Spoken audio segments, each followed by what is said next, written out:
This is FCM on DR Sports, and it's live. This is the top 5 iconic derby moments. Welcome back to FCM, and ahead of the Manchester derby, we decided, why don't we rank the most iconic moments in club derby history? It's important to know this is our own opinion. If you don't agree with our opinion, you can make your own list. But this is our opinion, right? The way we're going to do this is we'll go from 5, 4, 3, 2, 1. We'll submit each one and then we'll deliberate and make the ultimate list. So has everyone got their list ready? Yes, I'm equipped. All right, cool. I'm ready. So, Fuad, why don't we start with you and then we go around? What's your fifth most iconic moment in derbies? So iconic moment, it could be like the feeling. What's yours? Not fifth. I've gone maybe a little bit hipster. Go on. But I've gone for the Istanbul derby. Okay. Graham Souness planting the flag in what is the biggest derby in Turkey. And doing some research for this, I was actually thinking, what was the backstory behind this? It was the Turkish Cup final. Galatasaray had won 1-0 in the first leg. So this was 2-legged finals apparently. Yeah. Second leg, Fenerbahce take the lead. They equalise. Yeah. The game goes to 2-2. Extra time, they get a 3-2 dagger. And you're thinking, especially at Fenerbahce's home stadium as well, you're thinking this is not the place to be celebrating. It's violent. Souness said afterwards, I knew I was risking my life, but I had a point to prove. Do you know what we call that? You know what's crazy? Real men, bro. And he was only there for 1 year, left with the most iconic moment. And in terms of like when you talk about the rivalry, the fierceness of what this game is, to do that as like a foreign manager as well.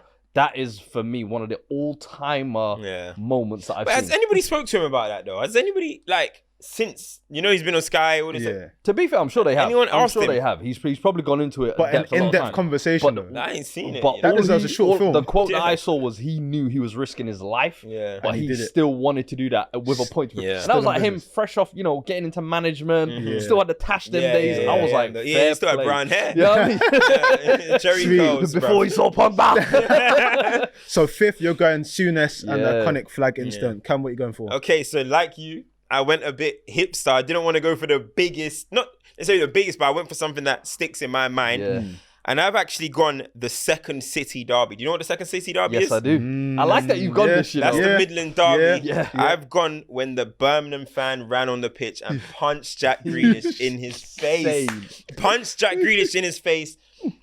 For Jack Grealish to go on and score the winner in that game. I think if you're talking about, listen, anytime you think about a rivalry, you think about that it could get violent. But how often do you actually see a fan lay their hands on a player mid-match? Not like, he caught him when he celebrated. No, he ran on the pitch and punched Jack Grealish, Aston Villa's hero, the captain, the boyhood, the Birmingham logo. The way he reacted to it as well. Knocked him, ran off, and, obviously Jack Grealish goes and scores the winner, which I think makes it just an iconic moment. Yes, it was in the championship, but I think when I think about derbies, I mean, imagine being a player, getting punched in the face and scoring the winner. I think that is iconic. That's one of those rivalries as well. I feel like it's slept on because we ain't seen it as much. Birmingham have obviously gone down to League One. Aston Villa, where they are now. Do you know we ain't seen it as often. About those? Whenever you see it in the cups or when it was in the championship a few years ago, bro, there was always blood boiling. Always. I'm always a fan of derbies where on the pitch is one thing, but to know how true the derby is, you just need to look at the fans and the interactions. Oh my gosh, man. So for my fifth one, I've gone for a derby, which is a big derby. Imagine this. Paint the scene. Your 1000th game in club management. You're going up against a fierce rival. You get dumped 6-0 on. They're calling you specialist in failure. I don't even need to say any much more. That as far as like an iconic moment at derby goes, this is a big game between red and blue, iconic colours. London derby, Chelsea, Arsenal. Your 1000th game. They slap you 6 goals. 6. And then say you're a specialist. Is that the game they fought on the touchdown as well? No, it's not the one they fought on touchdown, but you called him a specialist in failure in your landmark game. So now you can't even rep your set. Your fans are upset. So that's what I've gone for 5th. How do we want to do this? Do we select what the lock in the 5th one in from our choices? Lock in 5th. Ooh. So to give it a bit of jeopardy. jeopardy. Basically, we we've got to pick one. There's a complete list basically we're going to do at the end. Yeah, but we lock in the 5th choice now. Okay, yeah. Oh, what if there's some higher picks that maybe we think could drop down? That's true. There could be. We could have replicas as well. Up top. So let's wait and come back to the end. All right, cool. 4. I'll start this round. Yeah. So again, paint the scene of an iconic moment in the derby. Again, you've got red versus blue, a dramatic result, but you see something that you've not seen in football before that really showcases a moment of why on earth did he do that? Then also it's transcended and become a part of culture. I'm talking Why It Was Me, Balotelli, 6-1. We ain't never seen anything like that before. A guy scored. What do you mean why always me? Why are you making this about you? This is a derby game. Yeah. And we know what that result meant for that rivalry as well, how a seismic shift between Manchester. That was a pendulum swing. That was a pendulum swing, but to have that moment in that game, he didn't have many moments for them. Evra yanking your shirt, Rio the other side. It's like, and he's just there. Look, how did he find the camera in that moment to be like, and you stood there? I was like, you know what? That's iconic. Do you know my favorite thing about that as well is it's a geeky thing, but the typeface on the print is the exact same as the Premier League on the back. I was like, yeah, you spent money on this. So it was actually, there's a story about it. The kit man did it just before the game. There's a long story about it. When I was at goal, there was some thing that we did for it. So for 4th, I've gone Balotelli. Funny enough, I'm staying in the Manchester derby as well, but I'm going with a different moment. You know, Man City had just started knocking on the door, making their presence felt in Manchester. And all of a sudden, you know, it's 3-3 at Old Trafford. Ryan Giggs step up, beautiful pass. Michael Owen in the last minute, in like 97 minutes or something. What a moment. I know the Balotelli moment is iconic as well, but that Owen, if you're talking about limbs, the limbs that went off, Ferguson's celebration, the disgust in Mark Hughes' face, he looked like he wanted to kill somebody, right? I just think that was such a moment where it was like, hold on, we have to settle down now. These guys are coming. Man City are coming. We're going to hold them off just for as long as possible. That was just one of them moments. And of course, what come from that? You're talking about Why Always Me. What a quote, what a moment. What came from in 2010, 2009, 2010 season? What did Ferguson say after that game? Sometimes you have noisy neighbours. People still say that to this day. So I've got to go with that one. That's a good one. What are you coming with? I have gone for Lamine Yamal's breakout versus Real Madrid. Okay. And you can break this up over the season. What year was that? This is just last year. This is the year, you got to remember, given context, this is the year of Mbappe. Madrid have just won the Champions League. This is meant to be superstar Galacticos lining up. But Yamal's just had the Euros of his life. At 16. 17 now he's coming in. You're thinking, you know what? Let's see if the kid can do it. Away at the Bernabeu, 4-0, man of the match, gets a goal to ice the game. Chain snatched. You're thinking, whoa. Chain snatched. Then comes the second leg. 4-3 win, gets another goal. Arguably one of the best players in the game, completely running the show. Super Copa final. Gets a goal once again, outshines Mbappe, looks like a man amongst boys, and he is 17. Then the Copa del Rey comes. 2 assists in the final. That's 4 games. 3 goals, 2 assists, 1 man of the match. He has just literally put his stamp on the world. And by the end of the year, after that final, people are talking about, hey, is he the Ballon d'Or? Is he the best player in the world? At that 4-0. That 4-0 let us know. And then obviously we saw what he did in the Champions League. But that kind of, doing that to Real Madrid, we haven't seen that before. Messi, when he broke through, you saw glimpses of that. But 17. That's a good shout. That was a good so shout. That's number 4's locked in. Cam, do you want to start us with number 3 this time? Okay, number 3. Where did I go? With number 3, I went... another Clasico moment. El Clasico moment. I went with Ronaldinho in 2005 at the Bernabeu. I mean, that display, 2 goals, but the goals that he scored were absolutely brilliant. You think about the one he just slid under Casillas, and you think about the one where he chopped Ramos, cuts inside, and just wraps it into the bottom corner. I think that performance, that game, the players that were on the pitch, you know, Real Madrid at that time were the Galacticos. Ronaldinho had to lift Barcelona from pretty much nowhere, because if you look at the early 2000s, Barcelona were not prominent. Yeah. Ronaldinho came through and lifted that football club. And the moment where it was like, yo, this is not only a guy that's going to send us into another stratosphere, this is the best player in the world. And that was the first time I had ever seen in my life where Real Madrid fans gave a standing ovation to another player. I hadn't seen it. That was the first time I seen it. I've seen Iniesta's had it since then. But Ronaldinho, Del Piero has it. But Ronaldinho in that game made the world stand up. Unplayable. I think that's an iconic It moment. is. And it's funny you mention that because my third moment is very similar. So without taking too long, Messi's 500th goal for Barcelona, the iconic celebration, shirt up. Real Madrid fans clapping. One of the most iconic moments, pictures we will ever see in the game. Shirt up like this. I was like, Messi, I didn't know you were moving like this. Okay, I like it. And just to see the Madrid fans being like, you know what? Fair play. That goal when the ball was rolling to him, it's like time stood still. Slow motion. So that's my moment. My third place, as frustrating as it is, I have to say Henry icing the title at White Hart Lane. Oh, that was almost made my list. That was one of those where I remember that was kind of like the acknowledgement of, you know what, Henry, we've got to bend the knee because you are something we haven't seen. The way he played with Mauricio Tarraco that game where he's talking about you're celebrating a draw. I've just won the title in your home ground. It's the way he celebrated as well. The way he did it, bro. How Arsenal just set the tone for that year as well. That was the Invincible year. If I'm not mistaken. No, it wasn't. No, it wasn't, I don't think. No. One sec, let me just double check. No, it was the Invincible title. 2002, they won it at Old Trafford. So you got to remember, it was the Invincible year as well. So it's kind of like winning the title, Invincibles, in your rival's ground. It's a lot of chest in it. Brother, it was one of those times where you just had to be like, you know what? Your thing's different. You lot, this is your team, this is your year. So Sweet. I got to give him that one. So that's our third, yeah? Let us know in the comments as what you're thinking so far. Drop your list in the comments as well. For the second one, I can't lie. I feel like Fred would like what I've got for the second one here. So I'll set the scene.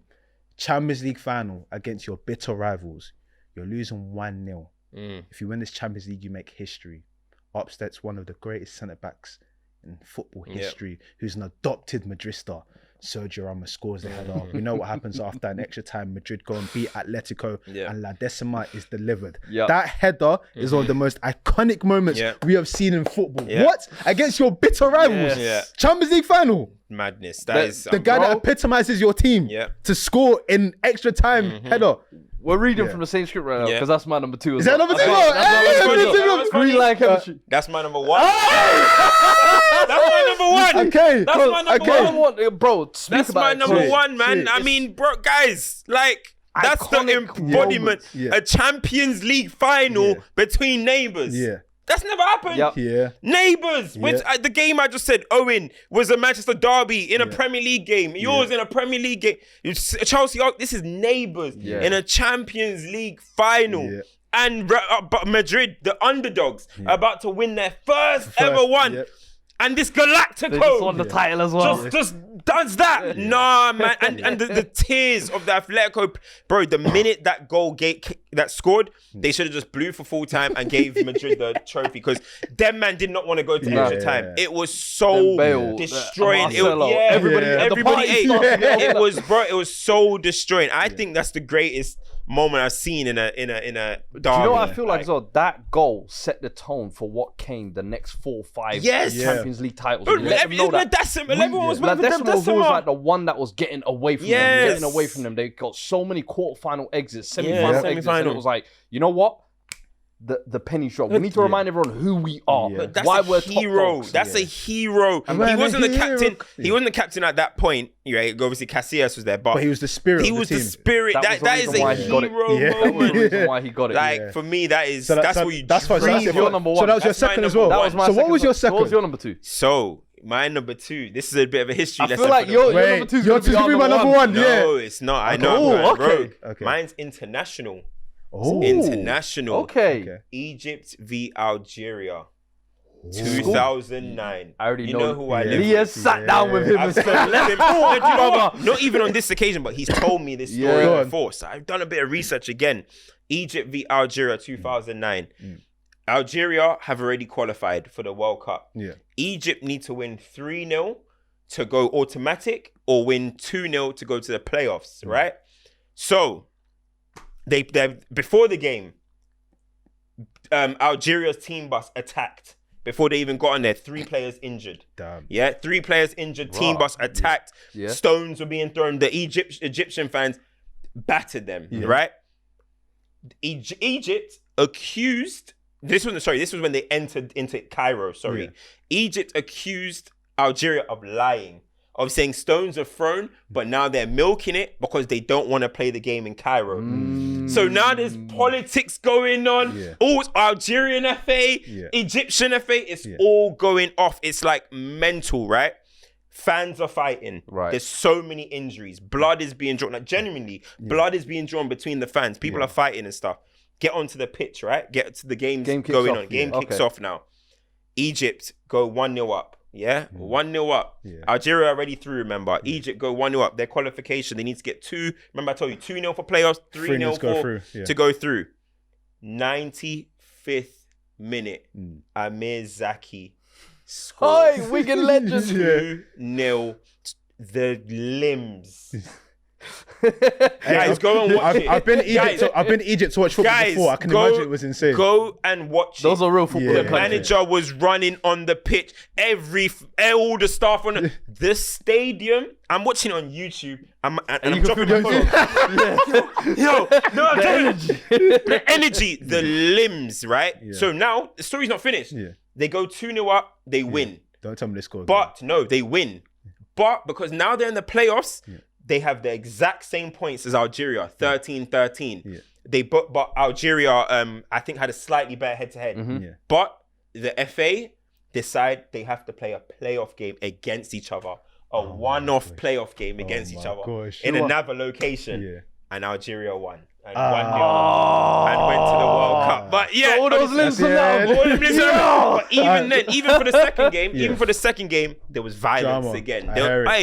Algerians attacked the Egyptians bus this time. All right, bro, honestly, look into that. Insane story. That's a good one. We're doing club, but I rate that's a good one. Did we say club? Yeah, we did. To be fair, he did say club, but I like that. But I like that one. We'll keep in. Cool. I have a feeling we might have the same one. So let's do 3-1 and see if we say the same thing, yeah? 3, 2, 1. Figo. Yes! Come on, Figo. Pigs Gate. Pigs Gate. What? That is the most iconic moment in a derby ever. What do you mean? The 2 greatest teams of all time. Bro. I go into a board meeting and say, I can change the nature of our team and become president because I'm going to get Figo to come. Figo at the time is Ballon d'Or holder, Barcelona legend. He's been there 3-4 years. Like, what year was this? The poster boy. 1990-2000? Yeah, 1990-2000.